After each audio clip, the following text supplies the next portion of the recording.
welcome back to Learn with Lou. Today I'm going to teach you how to just have outline text so you don't have the chunky bit in the middle, because sometimes it looks cool. So if you're trying to recreate things like the Stranger Things logo, then you'll want outline text, and if you don't have a font that's just an outline, then it's a bit tricky. So what you want to do is start by going to the text tool and selecting it, obviously, and then just type in what you want. So I'm just going to put Lou. That's a nice easy one to do.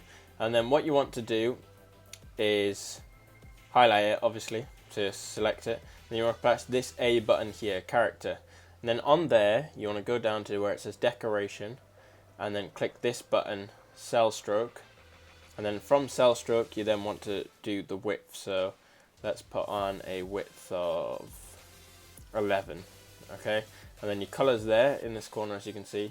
So we can change that, and I'm gonna have it as a red like that. Nice. Now that looks pretty cool, but I don't want the middle bit, as I said, because I'm gonna use it for something else.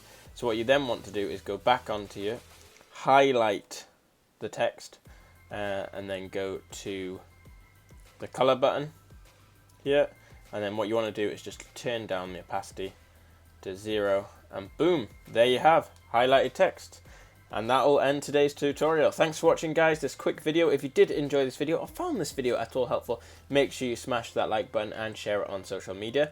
Tell me in the comment section down below what other videos you want to see on Affinity design. What do you need help with? If you need some help on Affinity Photo, Final Cut Pro, put it down in the comments below and I'll try and help you out as quickly as I can.